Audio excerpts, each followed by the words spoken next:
Salut à tous, c'est Camille. Bienvenue sur ma chaîne dédiée à l'économie domestique, au nettoyage et à la propreté de la maison. Restez avec moi pour des conseils pratiques et efficaces. Donc, au sujet de la vidéo. L'aglaonème est originaire des tropiques indiens, où il pousse le long des rives des cours d'eau, à l'ombre d'une végétation luxuriante. Les sélectionneurs ont travaillé dur pour développer de nombreuses variétés hybrides, qui se distinguent par la taille de la plaque foliaire et la couleur des feuilles. Cette plante, qui atteint généralement 70 cm de hauteur, possède des tiges denses et courtes. À l'âge adulte, l'aglaonème développe un tronc, parfois pourvu de branches. La palette de couleurs des feuilles est étonnamment variée, du vert profond monotone aux rayures et aux taches avec une nervure centrale proéminente. L'aglaonema fleurit rarement. Plusieurs inflorescences, généralement pas plus de 3, en forme d'épis émergeant des folioles supérieures, qui finissent par produire une baie. Une graine est formée dans chaque baie. Variété d'aglaonema. Il s'agit d'une caractéristique générale du genre Aglaonema. Examinons de plus près les caractéristiques des espèces les plus populaires. Aglaonema brillant, Aglaonema nitidum, plante assez grande, atteignant 1 mètre de haut dans les conditions naturelles des forêts humides, avec des feuilles de 45 cm, parfois 20 cm de large ou plus. Les feuilles, de forme ovale, sont d'un vert brillant. Comme leur nom l'indique, elles sont brillantes sur la face avant. Le moment venu, l'aglaonème émet 2 à 5 épis de 6 cm recouverts d'une couverture. Ceux-ci finissent par former des baies blanches, ce qui n'est pas courant chez les autres espèces. Aglaonema commutatum, certains floriculteurs la qualifient de capricieuse. Elle est répandue aux Philippines. Selon les conditions, elle peut mesurer seulement 20 cm de long ou atteindre 1,5 m. Les feuilles mesurent généralement 30 cm de long et 10 cm de large. L'inflorescence est formée de 3 à 6 fleurons dans des couvertures vertes pâles le long de l'épi. Les baies rouges vifs sont spectaculaires sur le fond vert des feuilles. Selon la variété, les feuilles sont ornées de bandes blanches, d'un motif vert clair ou de traits blancs. Cette espèce, comme d'autres aglaonèmes panachés, nécessite un meilleur éclairage que leurs homologues monochromes. Aglaonema marantifolium, elle pousse volontiers dans les tropiques de Singapour, sur les îles. Il a des feuilles vertes foncées atteignant 30 cm de long et des pétioles de 20 cm.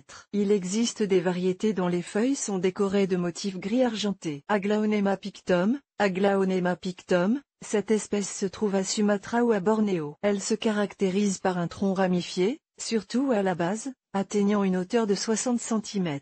Les feuilles ne sont pas très grandes, allongées comme une ellipse, ne dépassant pas 20 cm de long et 5 cm de large. De grandes taches grises sont dispersées sur la surface de la plaque foliaire. Elles sont parfois d'un blanc argenté. Mais les baies sont invariablement rouges, comme elles devraient l'être. Aglaonema costatum. Cette merveille malaise est l'une des plantes les plus basses de l'espèce. Les feuilles ovales et ovoïdes ne mesurent que 20 cm de long et le tronc commence à se ramifier à la base. Elle se distingue des autres espèces par des taches ou des traits blancs sur la partie supérieure des feuilles. Il ne produit qu'une seule tige florale de 15 cm.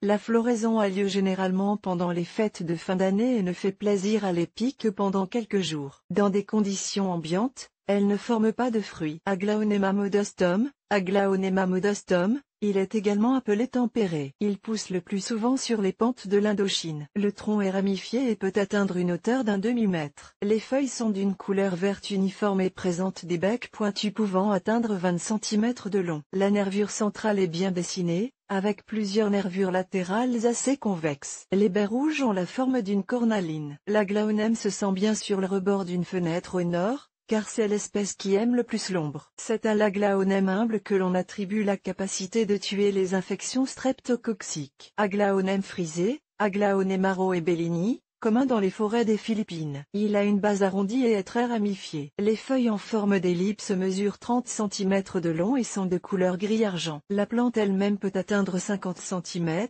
voire plus. Les fleurs qui apparaissent sur l'épi sont généralement de couleur vert pâle. Aglaonema silverquean.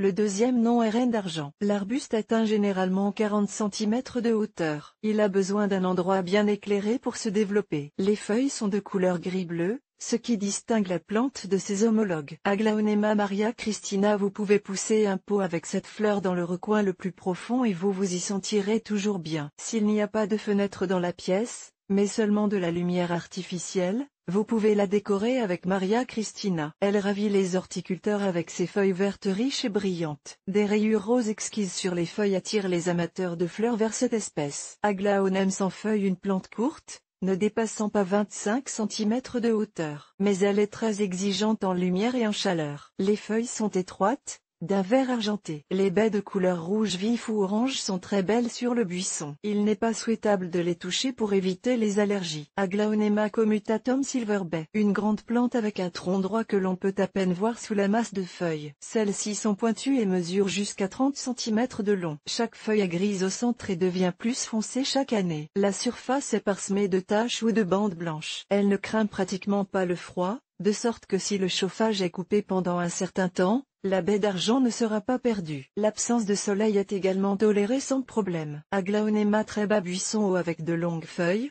jusqu'à 40 cm.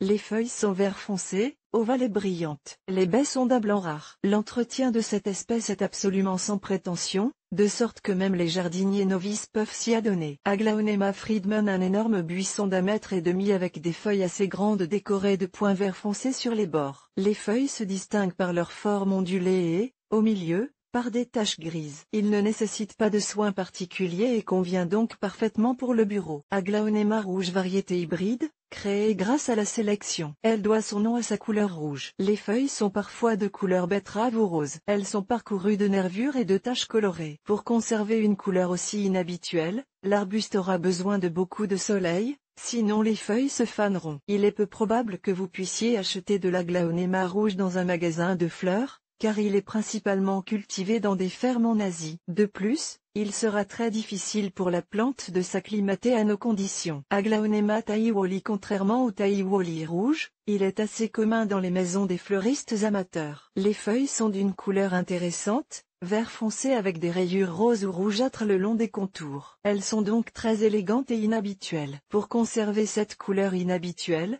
la plante ne doit pas être exposée à la lumière directe du soleil. Aglaonema en bande, buisson à rayures. C'est ainsi que l'homo stripes est traduit de l'anglais. L'espèce confirme pleinement le nom. Préfère pousser dans des pièces peu éclairées. Aglaonema papillon butterfly, de l'anglais se traduit par papillon. Cet insecte attrayant ressemble beaucoup aux gracieuses feuilles panachées de l'arbuste. La couleur n'est pas non plus standard, avec des rayures roses. Aglaonema cutlass pour les bureaux, où l'on oublie généralement d'arroser et encore plus de fertiliser les fleurs. Ce spécimen sans prétention est parfait. Le buisson est petit avec des feuilles vertes oblongues, et vertes foncées sur les bords. Aglaonema greenla est une grande tige d'1 mètre de long avec de larges feuilles verdâtres décorées d'un motif vert foncé. Aglaonema, présage et superstition. Certaines personnes ont peur de garder l'aglaonema dans la maison à cause de sa toxicité. C'est une erreur fondamentale. Après tout, cette plante apporte plus de bienfaits que de mal. En outre, la présence d'un buisson dans la maison est considérée comme un bon présage. Pour la prospérité en Asie, d'où vient l'aglaonema, il existe des légendes entières sur cette fleur. L'histoire d'un homme qui a vu des chiffres dans les gouttes de rosée sur la plante est particulièrement répandue. Il les a inscrits sur un billet de loterie et a gagné une somme d'argent stupéfiante. Depuis, on pense que cet arbuste porte chance à la maison. Les espèces dont les feuilles sont rayées de blanc et tachetées de vert clair contribueront à améliorer la situation financière du ménage. Si vous avez vu un aglaonème en rêve, c'est pour de bon. Votre rêve le plus cher se réalisera et vous atteindrez tous les objectifs que vous vous êtes fixés dans la vie. Dans le bureau, à côté de la plante du lieu de travail, vous aiderez à charger l'atmosphère d'énergie positive, à rassembler vos pensées et à résoudre toutes les tâches fixées par le chef. Et les patrons, à leur tour, prêteront immédiatement attention au travailleur exécutif et lui offriront une promotion. Selon les croyances populaires, dans la maison où pousse l'aglaonema, les voleurs ne pénètrent pas. Pour la prospérité, l'aglaonema est également synonyme de prospérité. On pense qu'il ne fleurit que dans les familles où les gens vivent heureux et s'occupent les uns des autres. Là où il y a constamment des querelles et des disputes, les feuilles de la fleur jaunissent et ne donnent pas de fruits. Dans les maisons à l'atmosphère lourde, il est conseillé de mettre de l'aglaonema maria, qui apportera paix et réconfort. L'arrondimi nécessairement dans la chambre à coucher permet de renforcer les sentiments d'amour des époux, et de renouveler la relation. En outre, elle augmente le désir sexuel. Krita convient aux amoureux qui commencent tout juste à construire leur relation. Selon le Feng Shui,